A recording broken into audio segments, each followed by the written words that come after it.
Pampady block പഞ്ചായത്തിന്റെ വികസന ക്ഷേമ പദ്ധതികളുടെ ഭാഗമായുള്ള PMAY ഗുണഭോക്തൃ സംഗമവും രണ്ടാം ഗഡു വിതരണവും മന്ത്രി VN വാസവൻ ഉദ്ഘാടനം ചെയ്തു. പാമ്പാടി ബ്ലോക്ക് പഞ്ചായത്ത് ഹാളിൽ നടന്ന ചടങ്ങിൽ ഭിന്നശേഷിക്കാർക്കായുള്ള മുച്ചക്ര വാഹന വിതരണവും മന്ത്രി നിർവഹിച്ചു.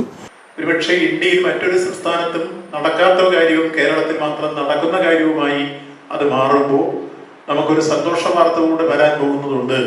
മറ്റൊന്നുമല്ല, ഇന്ത്യയിൽ അതിദാരിദ്ര്യ നിർമ്മാർജ്ജനവുമായി ബന്ധപ്പെട്ട് പൊതുവിൽ നീതി ആയോഗ് കണക്ക് പരിശോധിച്ചപ്പോൾ നമ്മുടെ കണക്ക് അന്ന് പ്രസിദ്ധീകരിക്കുമ്പോൾ 0.73 ആയി. നമ്മുടെ സംസ്ഥാനത്ത് 66,006 കുടുംബങ്ങളാണ് എന്ന് നമ്മൾ കണക്കെടുത്തു. ഞങ്ങൾ ആദ്യത്തെ ക്യാബിനറ്റ് യോഗം ചേരുമ്പോൾ ബഹുമാനപ്പെട്ട മുഖ്യമന്ത്രി ഞങ്ങളുടെ മുമ്പിൽ സമർപ്പിച്ച പ്രധാനപ്പെട്ട നിർദ്ദേശം ഈ ഗവൺമെന്റിന്റെ 5 വർഷക്കാലത്തിനുള്ളിൽ കേരളത്തിൽ അതിദാരിദ്ര്യം നിർമ്മാർജ്ജനം ചെയ്യുന്ന ഇന്ത്യയിലെ ആദ്യത്തെ സംസ്ഥാനമായി കേരളം മാറണം.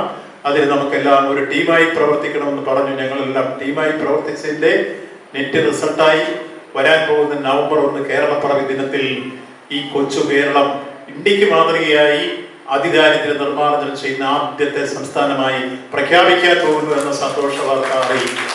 ബ്ലോക്കിലെ അർഹതപ്പെട്ട വ്യക്തികൾക്കാണ് വാഹനം വിതരണം ചെയ്തത്. ഇതോടൊപ്പം സംസ്ഥാനത്ത് മാലിന്യ സംസ്കരണത്തിന്റെ വിവര വിജ്ഞാന പ്രവർത്തനത്തിന് പ്രത്യേക പുരസ്കാരം നേടിയ അകരക്കുന്നം പഞ്ചായത്തിനെ മന്ത്രി അനുമോദിച്ചു. Pampady block president Betty Roy Maniyangattu അധ്യക്ഷയായിരുന്നു. Advocate K. Francis George MP മുഖ്യപ്രഭാഷണം നടത്തി.